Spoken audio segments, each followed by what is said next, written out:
self-govern is if we know the rules, if we know where the boundaries are, right? Because we've got to be able to figure out how far is too far and how far is not far enough.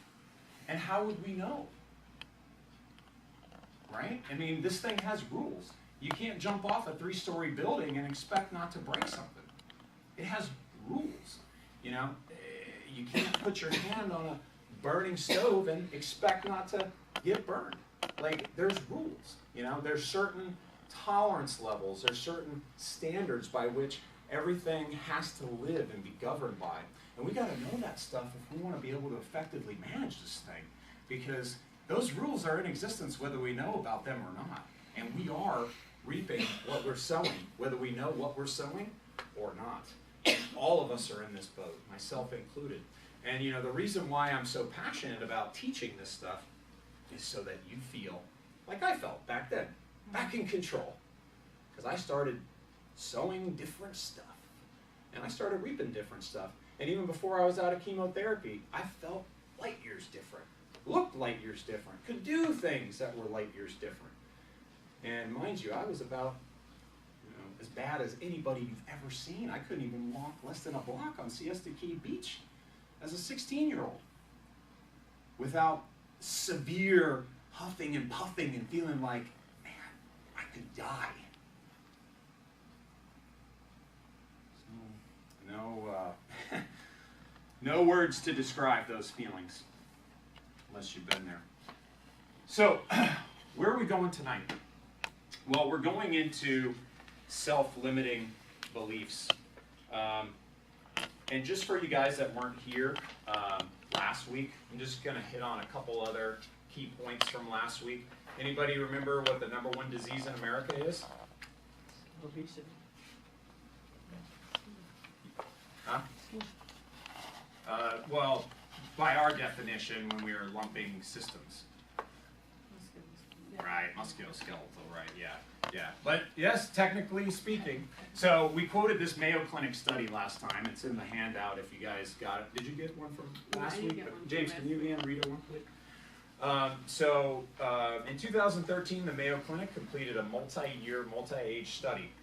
And basically what they did was they took the charts of these patients and they looked to see what diagnosis codes the doctors had given them, which basically was the catalog of all of their diseases that they had. And the #1 category, according to how they ranked it, was skin disorders at 42.7%. And for some reason, that I can't quite understand, they lumped osteoarthritis and joint disorders together, but put back problems separate. So if you lump those two together, you've got 33.6% osteoarthritis and joint disorders, 23.9% back problems. That's over 57.5% of people have a musculoskeletal disease as classified by the ICD-9 medical coding system that the whole Western medical model is based off of, okay? And this is the Mayo Clinic. This is 142,000 patients of all ages. So that's a pretty big deal. That's the #1 category if we were to lump those two together. It makes sense to lump those together, right? I mean, if you're hurting your bones or your joints, who cares whether it's in your foot or your back, right? I mean, yeah, it hurts and it keeps you from doing stuff, right? So those two things are accounting for 57.5% of the diagnosis codes in patients' charts. Sorry, it accounts for what is in 57.5% of those charts. Did I say that in a way that makes sense now? I wanted to clarify. So, but we got the #1 health problem in America here. Oh, bless you. That's a big deal. That bothers me a lot because people are limited in their lives by this stuff. And it makes them feel emotionally afraid, concerned, worried, not too sure about what's going to happen next, out of control. Old. The opposite, old. The opposite of autonomous. I don't like that. And I hope that even by the end of tonight, you'll not like it even more than you already don't like it. Because until you don't like that a lot, you're probably not going to be bothered enough to really go after it and manage this thing and keep it at bay the way that we all can. So, and then I just went into course objectives and kind of the overall theme of where we're going to be going. So everything starts up here, though. Okay, that's why we're starting here, because nothing is going to change until this changes. Period. Okay. Why? Why does that matter? So it all boils down to beliefs. Okay. Beliefs. What do we actually believe? In every regard, but in this context, mostly in regards to our body. What do we believe? Do you believe when I tell you that you're like a garden and you're going to reap what you sow? Do you believe that? Do you really? Are you going to act in line with that belief and actually demonstrate that belief, or are you just going to give it lip service? It Two depends. different things. Exactly. Yes, you can believe it, but I don't know. Yes, you believe it enough to actually have the faith and confidence to do it. If I'm going to walk up to this pot of soil and I'm going to water this thing day after day, I better really believe that it's going to matter that I do that. What if I had to actually physically go 20 miles walking with a bucket and get the water and bring it back and pour it on? What if this was my only source of food? There was nothing else anywhere. Then would I do that? Then would I step out and believe and have confidence that that would happen? You know, it's like, what are we willing to put into it? Well, it all depends on what we believe about it and how much we think this thing's going to impact our life. If we sit here and believe that Publix is open and we can go get food and this thing doesn't really matter, why are we going to walk 20 miles to go get water? That doesn't make any sense. Die. You're bothering me. But then we get to Publix and we're like, dang, that grocery store's closed forever. That plant's looking pretty good. I better go back and water it. This is how we treat our body, okay? Because we're looking at this plant, which has its own timetable, and we say, man, I don't like that timetable. I gotta go so far to get this frickin' water. It's such a nuisance. I'm just gonna drive to the grocery store and get some quick and easy. Oh, dang, it closed. Or, all the food's spoiled. Or, oh, well, that wasn't what I was looking for. Back to this. Oh, wait, a Walmart's opening? Oh, wait a minute, they don't have that either. I mean, we'll spend our whole life like that if we don't really understand what's going on and make decisions that are in line with the facts and not just be jumping around because we don't really know and we're just going on hope that something somehow is going to work. It doesn't work. So here's how that whole thing starts. The beliefs change your thoughts, changes your feelings about yourself, the environment, whatever it is you're thinking about. Your actions will follow. And in your actions, you sow what you reap. And then what you reap reinforces your belief. Okay? This is the cycle. And we're going to talk about how this occurs and how to break it when we should break it, and how to keep it when we should keep it. So, I don't necessarily agree with the numerical values listed here. I don't think anybody really knows for sure. But it was a good visual image that I threw in, and it kind of speaks to the point. Your subconscious basically is where your beliefs are housed. I mean, when you walk in this room, you don't even know it, but you have a belief that the roof is not going to cave in. When you sat on that chair, somehow, by the way you looked at it, and the processing that your brain did when you looked at it, it immediately told your conscious brain, you can sit there, it's fine. Oh, good, I was right. Everything's fine. It reinforces that belief. But where does that belief come from? It comes from the subconscious mind. It comes from the subconscious mind perceiving our environment, making assessments, and feeding our conscious brain the conclusion that leads to action. And we don't even know that this is happening until the action, usually. Because we don't stop to think about it, right? Like the other day, I was driving to a place that I always go, and I just thought, I'm going to take a different route. So I took a different route. And I freaking loved this route. It was quicker, it was more scenic, there was less traffic. I'm like, Why did I never think that I should explore another route? Well, it's because my subconscious brain just fed me the route every time I got in the car. It was like automatic because I'd always done it. And the only reason I took another route was because there was traffic on my normal route. I'm like, I gotta find a new route. And see, in something like that, it seems so like, oh yeah, you know, that's no big deal. It's just an automatic, habitual thing that we do day after day. Get this. Almost everything you do is exactly like that. With few exceptions. It's all just automatic behavior that just perpetuates over and over. And most of us need a crisis in order to break that. We need a serious crisis that is so, it makes us feel like we cannot manage it. We have to make an enormous abrupt change or else dire things are around the corner. You guys ever been there? I've been there a lot of times. And then we're like, shoot, I guess I better look at how my brain's thinking and then try to decide differently. Right? Well, why should we wait until that point to question or scrutinize what's going on here? Why do we have to face a crisis to get to that point? Why do we have to feel like everything's going to slip away if we don't? You know? Well, why not just explore? Like, hey, why do I think that way? Why do I believe that? Why did I seem to adopt that idea that so-and-so told me? Because you're basing, and I'm basing, my thoughts, my feelings, my actions, and it's dictating my results that I get in everything I do. This applies to everything, you know? If I didn't believe that it mattered that I brush my teeth, I would think differently about toothpaste. And when I ran out of toothpaste, I wouldn't feel like I needed to go get more, and then I would stop brushing my teeth, and my teeth would get dirty. And hopefully that would change my belief, because I would have visual evidence. But that's the cycle. And see, the reason I'm on the positive cycle is because I believe, yeah, the toothpaste is pretty good. I think I'll go get more when I run out. I feel like this is something I should make time for, so I'm going to do it. Oh, my teeth are cleaner. How about that? I guess I should keep doing it because now I believe it's a good thing. Right?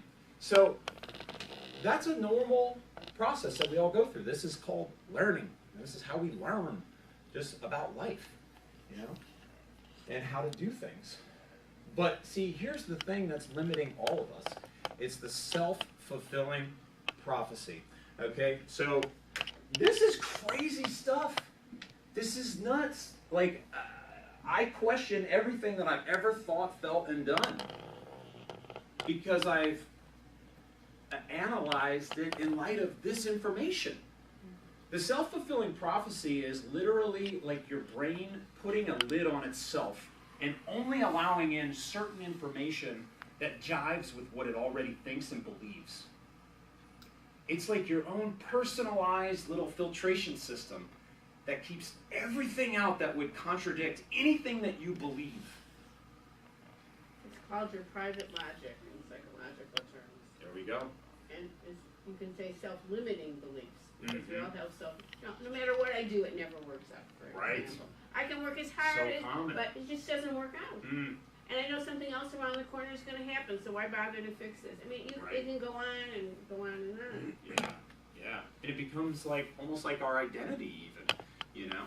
But sometimes you're not even aware of this part of it. Exactly. You know, and see, that's the thing that really bothers me is that, you know, we're all subject to these rules and laws, whether it's how our brain operates, which it's basically like a computer. I mean, your brain is a computer. It's got hardware and it's got software. And it's programmed to do things a certain way, and it doesn't really deviate. And then you've got your body, your mechanical system, and it's programmed to do certain things too. You know, and there's only a certain amount of motion that I can get to a certain joint before it breaks apart. You know, these things are fixed. These things are created in us to be the way that they are, and we got to know about them. We got to know about them up here too, because this is driving every decision we make, every thought that we have, and every feeling that we have. So that's a big deal. So the self-fulfilling prophecy. So. you guys all know the person, right, who, let's just pick a topic that people get pretty passionate about. How about politics, right? People get pretty passionate about politics, right? Have you ever had an instance where you've been talking to somebody and you basically are hearing a regurgitation of a whole bunch of points that support their conclusion or their belief about their particular stance, and you try to offer conflicting information that is probably as accurate as their information, because you got it probably from television or radio or newspaper, right? So probably arguably equally as credible. And it conflicts with their information. And what do you think would usually happen in that situation, having been in a few yourself? Do you think that somebody would be like, wow, Rita, I'm so glad that you pointed that out. You know, I actually think that I should reconsider my position in light of this new evidence you presented. Thank you. No. Who does that? They will argue you and fight you and even disown you as a friend just because they don't want to be confronted with something that might conflict with their belief. I mean, and you see this, and I'm just picking politics because people get really passionate about it, but you see that with everything. I mean, I have clients, I mean, probably even some of you in this room, you told people about me and they're like, no, you can't, no. You can't tell them a thing. They're like, they're closed off. No, I will not allow in any information that conflicts with my current information because it makes me feel like I could be wrong. And people are bothered by that. In fact, the two things that pretty much all social psychologists agree on, which is what we're all striving for in life, is to feel good about ourselves and to feel like we're right in how we think and how we believe. These are fundamental attributes of the human psyche, is we all want those two things. And we will resist the things that make us feel like we're not getting that. We will resist the things that make us feel like less of a person. We will resist the things that make us feel like we could be wrong. And this is how we get stuck in the cycle. And I've been there. I mean, you know, as a professional, when people pay you a lot of money for your advice, yeah, you can get pretty doggone certain. Yeah, this is the way it is. They don't question you. I could say almost anything I want, people would believe me. It's a little scary, isn't it? Good thing I tell the truth. At least I think I do when I say things. I tend to say what I believe. But I analyze my beliefs. I don't just believe for the sake of just wanting to, you know, rest my hat on something and move on to another idea. I want to scrutinize that thing. I want to beat it up. I want to, is this legit? Should I let this in? Knowing that if I don't do that, the self-fulfilling prophecy is going to work itself to keep me believing whatever it is I already believe and thinking what I already think. Period. End of story. Any questions about the self-fulfilling prophecy? How that works, how that operates? You guys heard those terms before. Rita, I'm sure you have. You guys been exposed to that in the past? Yeah. And you know, it's like, basically, so I walk into a situation, okay? I walk into this room, okay? This is all hypothetical, by the way. I walk into this room, and man, I feel good. I'm like, dang, I got a bunch of people coming up to hear me talk. That's pretty cool. So for the rest of the night, hypothetical, by the way, I'm much more humble than this. So for the rest of the night, my brain is going to filter out anything that conflicts with that belief. If I see people like looking bored and like they're ready to leave, they're totally unengaged, man, I'm not going to pick up on that. I'm going to pick up on that one person who smiled at me when I said something funny the first time in a whole hour. And I'm going to be like, man, that was great. If I walked in and I thought, oh, man,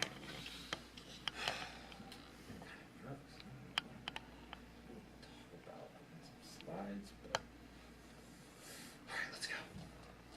My brain's going to do the exact opposite. It's going to magnify all the stuff that reinforces that belief. All the stuff that maybe even wasn't meaning that. Like, if you legitimately want to know the time, look at your watch. You're not being rude. I'm not taking it as that. But what if I already came in with that thought process and I saw that and I thought, oh, yep, I knew it. They're bored. I can't entertain them. I suck. I shouldn't be here. Oh my God. I'm not going to do this anymore. This is life. This is human life with this mind that is like, it can be your best friend or your worst enemy. Period. It can be your best friend or your worst enemy. You know, if you've got this thing figured out, and you can just mold it a little bit, you know, okay, all right, man, you can really get through life pretty good, and you can really make some key decisions that are going to help you, and not be stuck in those self-limiting beliefs. Which, here's some ways to be able to see those right away. I didn't want to put every, because that would conflict with the top bullet. I'd say most statements that are always or never, okay? Because there's, I mean, come on, there's not that many absolutes, okay? There's really not. I mean, most things have context that determine whether they're A, B, C, D, or E through Z, you know? Gravity's pretty much an absolute, I would say. The sun rising and setting, I'd say we pretty well bank on that. I've gotten really sensitive to that. Sun rising and setting? No. Oh, just People say, being so you certain. always, you always do that, or you always say that, or you always, Yep. you know, and I'm like, I don't always do that. And so I started hearing myself, you know, and so I really try hard not to say always or never. Yeah. It's not easy, but, you know, how do you argue with someone that's already decided that you're one way and that's it? Yep. You know, It'll never work. what if I believed it? You know, then what? Yeah. Yep. Yeah, that's... You hear that a lot. Yeah, well, because here's the thing, right? Is because our brain is trying to conserve energy. It doesn't want to expend a ton of energy trying to figure things out. So if you say, this always is this way. Okay, move on. Okay, yeah, it's always that way. Think about that. It's always that way. Or it's never that way. No, move on. It doesn't want to sit and ponder and scrutinize and analyze and say, is it really always? Or is it really never? I mean, this is the thing, one of the things that bothers me a lot about orthopedic medicine and medicine in general, but certainly orthopedic, is this whole always or never statement, phenomenon. This always happens to people when they get older. But this will never get better. How can you say that and be a trusted, rational voice? Food for thought. What about the I can't statements? I can't do that. It's not for me. No. There's a lot of those, huh? I'm too, or I'm not. Whatever that would be. Yeah, those are pretty self-limiting. Oh, I'm just not disciplined. That's the only thing. I'm just so bad at, making time for exercise. Oh, I'm so bad at just picking the right foods. Oh, I just love food too much. Or you could fill in that blank all day long. Basically, any belief that leaves you feeling hopeless or defeated. I mean, that's kind of the main qualifier there, right? So, how about some common ones? Any one of these on here sound familiar? Oh, I hate number 2. I'm Yeah. hearing that all the time at home. from I my hear it all the husband. time on the tennis court This is or what happens. Yeah. I'm with getting- people. People want an excuse for their Do something dysfunction. And also, about it. all they People talk want about an is their health excuse. problems. Yeah. So I'll let it go for 30 seconds and I'll say, okay, I have to leave the conversation. Yeah. I say it differently, but whatever. Yeah. Or I'll say, You say, did anyone see "Who's up?" Kinky Boots or something like that. I mean, run. But then they go right Run. back on it again. Yeah. You know? That's who they are. They're, Well, they're, and see- they're problems. Here's the craziest thing about the self-fulfilling prophecy, okay? Here's the craziest thing. So if I have a belief that this is just what happens when I get older, guess what my brain's going to do? In addition to filtering out all the information that's contradictory, it's going to strategically orchestrate situations that would give me reinforcing evidence to continue to believe exactly what I believe. Like conversations with people that agree with me, for instance. Oh yeah, that is what happens when you get older, Rita. See, I knew it. I knew it. We knew it. Keep that belief going, baby. And keep it. So, knowing all that, anybody want to be a little brave and talk about self-limiting beliefs that they've had or overcome or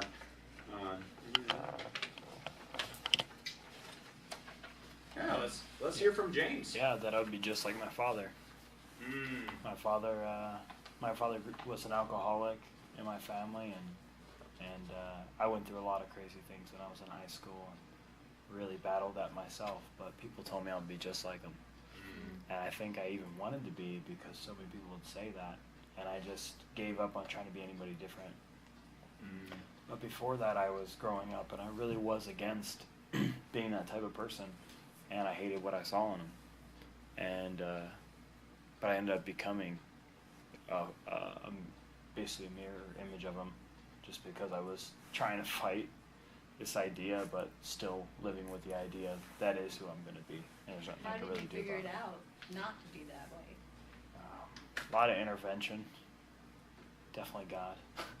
Definitely got to break through You my change your whole mindset. Change right? my whole mindset. Everything you believe Everything I believe has to be about it. uprooted, and new stuff has to be planted. I mean, this is not a let's go to a workshop for 1 hour and be fixed kind of thing. This is a lifestyle of really figuring out, like, what the heck? Like, why am I doing what I'm doing? Why am I thinking what I'm thinking? Why do I believe what I believe? Are these things true? And, look at you now. I mean, now, your life's on a whole different track. You're married, you've got a son, you're a great father, great husband. Yeah. You know, I mean, and fantastic professional. Yeah, now I've forgiven my dad. Even I've had the power to even forgive him for even living that way, to make it possible that I could even have to live up to that standard or be labeled that like that. Yeah. And I've really released my dad of a lot just because of that. And his dad kind of sees him as a mentor now too. Maybe his dad was following his dad. It's true. That is true. And he was living a self-limiting belief and a self-fulfilling prophecy as well. Yeah. That's what happened to my dad. My dad, he grew up, he was the last child to grow up when my grandfather was on the road as a traveling salesman, and he never really spent that much time with my dad at all. And then when he settled into one area in Kansas City, he was home a lot, and they had 2 more kids, both boys, and he was there for all their games, all their events, I mean everything. He saw them grow up, and my dad always took on this belief that it was him, that my grandfather was avoiding. At least that's what I can speculate, because his actions and what he says, reflect a lot of that. And he's voiced some things to my mother too. And, they're still married, and I'm still kind of sowing into his life. But he became very much the same, very reclusive, very distant, very unemotional, and and he didn't want to become that type of person because that's what his dad was. But he must have just believed that he couldn't do anything about it. He was just going to end up that way. Well, I didn't have a good role model, so I never learned. And that probably is enough to make him feel okay about it, even, and to be comfortable in his deception, we'll call it, because it's deception. He could do something about it. He could be better. He could, and I could too, in every way. We all could. And They say kids are wonderful observers and poor interpreters. So, I made a decision when I was 11. My mother was physically and abusive to me. Her mother was physically and emotionally abusive to her. But at that age, I didn't realize it had nothing to do with me. So sometimes I take challenges like I'm getting beaten up again. So I have to take a look and reframe this. However, other beliefs, when I was 11, I said to myself, if I ever become a mother, I'm going to do that differently. And that's all it took, that one moment of decision. Nice. Love, caring, I mean, I probably overdid it, quite honestly. I mean, they were blinking exactly, are you okay? Here, let me give you a hug, you know, how was school today, you know? So I sort of went a little too much. But it depends, you know, what decisions, what we make, you know, it's very interesting. And then we have to look to see if they're working for us today or not. And it fascinates me, but, you know, I applaud your work. I mean, that's fabulous because Thank you. you hear a lot of these standard things. This is what happens when you get older. Oh, the apple doesn't fall far from the tree. It's already labeled in trouble before you even have a chance to examine really, and you can't at certain ages. It's too difficult. Yeah, yeah. Or, you know, like I've worked with clients that have like lost a parent, you know, unexpectedly, maybe a heart attack. You know, my dad died of a heart attack when he was 67, and I just turned 67. They're freaking out. Yeah. Why? Why are they freaking out? Self-fulfilling prophecy. You know, it's the belief that I'm gonna be like my father. I'm gonna get what he got, genetics. Right? They can build this whole case without even knowing it, and rest their entire belief on it, and rest their actions, their thoughts, and their feelings. My husband was so sure that he was gonna die on the day that he turned this age, that his father died. Wow. And he left the house and started walking. And I was gonna pick him up, you know, on my way home from work, and I couldn't get a hold of him. It was back in the days when cell phones were just kinda getting started, you know, and that you didn't have good reception. And I couldn't get him. And I'm thinking, you know, that somebody has heard him, and that somehow he has fulfilled this prophecy, you know. He was so positive. Wow. Like, he believed it with all his heart. And he That's was enough to walking. kill him anyway.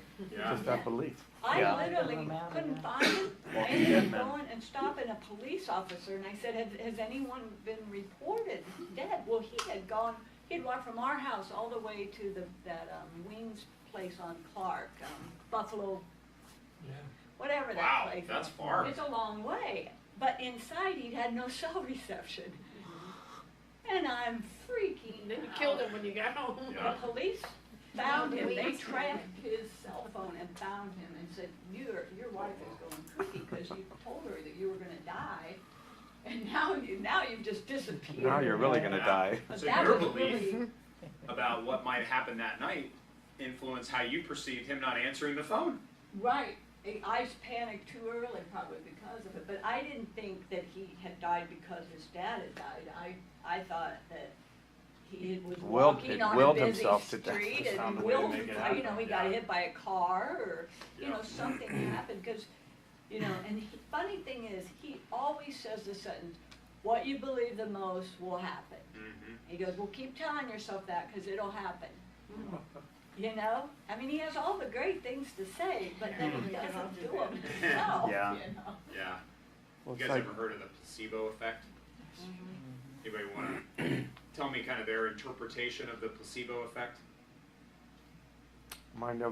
just mind over matter. Yeah, I mean, essentially. So let's say I am the CEO of Pfizer Pharmaceuticals. Okay, I would never take that job, by the way, unless I was going to implode the company from within, without lying to anyone. But I'm the CEO, and I've got this new drug, and I need to do safety trials to see what its possible side effects are. So I've got to get one group of people over here. I've got to get another group of people over here. And oftentimes, depending on the context of the study, I've got to get a third group. So let's just say I'm going to do two, though.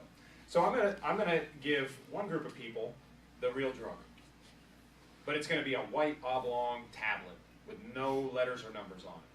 And they're going to take it once a day for 30 days. I'm going to give this group the same looking tablet, but it's just going to be basically sugar and binders. That's it. So these people are going to take their sugar pills. These people are going to take their medicine. Nobody knows what they're taking. Not even the people dispensing it. That's how they label them a double blind. Single blind is when only they know. Double blind is when the people giving it, or sorry, only they don't know. And then double blind is when neither party knows. So they come back in 30 days, and wouldn't you know it, this group actually seemed to get more benefit than this one. What the heck was that about? So I'm the CEO, I'm like, oh shoot, it failed test number 1. Let's run it again. Same thing again. All right, well, let's go back to the lab. This is literally how they decide whether or not to take these drugs to further stages, is whether they can beat a sugar pill. A sugar pill. The same stuff that's in your kitchen cabinet. And it's beating this highly sophisticated molecular structure that was created by really sophisticated PhD guys in a lab. And it's beating it. It's making the body actually physiologically better and more so than even this thing is. But this is so common that they've actually used it as the standard by which they measure whether a drug is even worth doing further trials. Because it occurs in about 38% of research studies that the sugar pill beats the real stuff. Showing That's the crazy. The power of the mind. Yeah. Power of sugar. Yeah, it's the wonder drug that they always said it It's was. the most addicting thing, right? Let's just rest all our belief on that and then just follow a self-fulfilling prophecy. But yeah, I mean, crazy, right? It's like, basically, and I've heard this explained through some people that have access to, like, technology that can measure things in real time. Like, what's happening now when that occurs? And a lot of them really genuinely have come to the conclusion that the body, because of the belief, will actually physiologically change itself in line with what this thing is, what they believe that this thing is supposed to do for them. Whether that's pain relief, whether that's headaches being gone, whether that's feeling of well-being, whatever it is, and if it's subjective, you know, or one's own perception, it's super prevalent. But get this, it even affects things like blood pressure, cholesterol. I met a woman a number of years ago who was a patient of ours at a therapy operation that I was with back then. And she was telling me this story about how her granddaughter got into her medicine cabinet and started eating all of her medicine, her blood pressure medicine. And she comes out and the whole pill bottle is like scattered all through the living room carpet, and she's just munching on this stuff like candy, and she started freaking out. She's like, get that stuff out of your mouth. She called the ambulance. They came and got her, took her down to the hospital. They got the attending physician to come on, and he called her general physician who prescribed her the drug, and she got on the phone with him and explained the situation. She said, oh, you don't have to worry about this. It's fine. No, it's not fine. Didn't you hear what I just said? He said, well, you don't understand because you've actually been taking sugar pills for the last 3 months. Blood pressure was lower. It was like within the acceptable range. So then did it go back up again? She didn't tell me that. Yeah. But I was blown away. I mean, I had never heard a personal story like that, you know? I've heard of that quite often. It's just, there's a certain generation that just believes that, you know, because they've always taken the medication and the doctor can't get them to stop, so he acquiesces and he gives them a sugar pill and they feel better. Because it's something that they've always taken, they feel that they need it, and there's no other way to bring their whatever down. And yeah, I've heard of that. Hopefully he's not charging them high prices. Yeah, and then they keep getting more money too. Yeah. No, they are. Why explain it to them when I can just charge them Probably for even more more. pills? Yeah. You know what The happened the board other night? comes. Because then they could say you could do anything. Like, oh yeah, this is great for depression, anxiety, pain relief, anything that ails you. It's good sugar. You know? Good Just sugar. trust me. That's the key. The other night, I was gonna take him to a tango class, try to get him to go to I a would've tango gone. class. And I hadn't gone in a long time, and I was like, okay, I'm gonna go. And this has happened 2 or 3 times to me. And I just started thinking about going to the tango class and my heels, and my back is hurting before I go from standing in the, Crazy is that? and so I was hurting, but it's like, okay, I'm gonna go, I'm not gonna take Advil, and I went and I tried and I couldn't do it. And it was the last day we had our session, and I did like 10, 15 minutes, I'm like, I can't do it, I switched my shoes. So I sat down for a little bit and I thought, you know what, I'm just gonna dance in my bare feet. And we had a session, cause I have a foot issue, and we were like, you want me walking on my toes. So I've done that before when I don't have the right shoes, dance in my socks. And so I was able, I didn't push it too hard because of this foot thing, but I went out and I was able to dance. I was like, oh, you know what, that helped my foot, and I took my shoes off, and I felt good just standing, dancing, just barefoot. And it was like, oh, well, this'll work.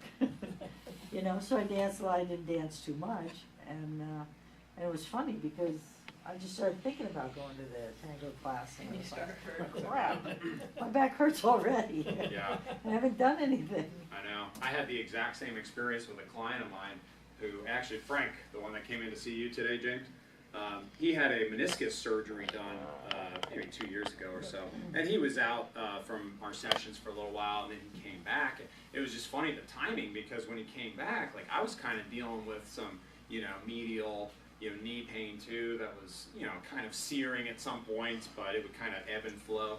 And I also kind of tweaked it playing basketball, which is exactly what happened to him.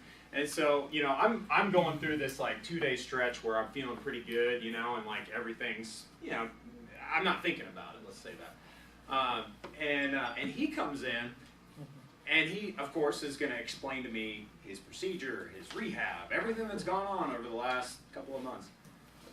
And I'll tell you what, as soon as he really got in the meat of his explanation, boy, did that knee start to hurt. And I told him this, I'm like, and I was like, I know this stuff, okay? And I knew what was happening in the moment, and I still felt it. I was like, that's weird. That's so weird. What if you always believe that, every time you're in a certain emotional state, you're going to feel a certain way physically? Every time I'm stressed, that's when that happens. You're probably going to keep getting it over and over again because of this. Because of this placebo effect and because of this self-fulfilling prophecy. Your brain's not going to choose to remember the 40 times when that didn't happen. It's going to choose to remember the 2 times that it did. Yep, I knew it. Because we always want to, what? Feel good about ourselves, and what else? Be right. Yep, those are the 2 things social psychologists agree on being the 2 driving forces behind all human behavior. Wow. So, having talked about this stuff, and it's 6:10, I'll be mindful of time. Are we willing to challenge them? We're willing to challenge these self-limiting beliefs. Here's what I mean by that. So first off, we have to create a standard. So we're going to say, okay, if anything passes this line, I'm going to accept it as potentially being true. Okay? Because remember, how many absolutes are there? Not a lot, right? So we don't want to just even get to a point where we say, yes, this is absolutely true. Because what's that going to do? It's going to lock us into another belief that then we're going to have to work to get out of the next time if it's incomplete or inaccurate or not contextualized properly. So we want to accept things as potentially being true. And if we have enough evidence to support, we can act in line with those beliefs. But we got to have that evidence. Here's what it looks like. So I got a picture with 2 of these so that you can see the stepwise progression. But why does this thing support me if I stand on it? Why do I not just fall? 4 legs. Yeah, it's got a stable base to be able to hold me up over. This is how we want to look at our beliefs. All right? And I would encourage you guys to even say, I need 4 legs on this belief in order to accept it, in order to be willing to stand on it. I need 4 legs. I need 4 good reasons to believe this. And so-and-so saying it was true probably isn't even an acceptable leg in our world anymore, unless they tell us why and we verify it. So we've got little stools and we've got big stools. You know, we can't just jump up to a big stool. You gotta step up on a little stool. And it's gotta be a progression. And I like this picture too because each leg is connected, right? Which makes it even more secure, right? And that's what you're often gonna find with accurate beliefs, is that you're gonna be able to find 4 good solid legs for that belief to stand on and for it to be able to support you as you stand on it. And you're going to find that all of those 4 pieces of evidence are all connected somehow. Because if they were all true, they would have to be. Right? So this is how we want to look at this from here on. If there's ever a word that comes out of your mouth or enters into your head that in any way reflects those self-limiting beliefs, I want you to just be mindful to take a step back and say, what are the legs on that belief? And if you've got them, great. Then stand on it. But if they're not there, don't stand on it. And particularly when we're talking about, this is never going to get better, it's always been, you know, the things that we've talked about in regards to our health, particularly our musculoskeletal system, because it's extremely prevalent there. I mean, even when you just say the word arthritis, most people think of an old person, whatever that looks like for us, right? Whatever visual we would have of someone who we think is old, that's a good image that we would typically conjure up to just give us the idea of arthritis. Well, if our brain is making that kind of connection and it's basically saying, well, one of the legs is that this just happens when you get older. Because everybody else kind of seems to have it. Is that a leg I should stand on? Does everybody else really have it, or just the people I've talked to? Or just the people that I've chosen to remember that I talked to? And not the few people that I meet here and there that have an opposite opinion or an opposite testimony. If we really break these self-limiting beliefs down, you will find that they do not have strong legs to stand on. And this is the liberating thing, is that when you see what's required to create a stable, foundational, life-influencing belief, you can see that there's a pretty high standard for entry and not very many things pass through. And if you live that way and you have this boundary that things cannot pass through and that you will not stand on unless it has those 4 legs and somehow they're all connected, you're not really going to be led astray. You're not going to make too many bad choices. Because remember, just like we saw this whole cycle, and we talked about it as being working against us, it can work for us too. We have the right beliefs leading to the right thoughts, the right feelings. This is where this is where the tires hit the road right there, which lead to the right actions, which get us the results we want, which reinforces the positive beliefs. That's the cycle we want to be on. And if we're standing on stools that have strong legs, and we're able to really say, these legs pass the test, I'm going to stand on them, then we'll start to have that cycle be what we want it to be.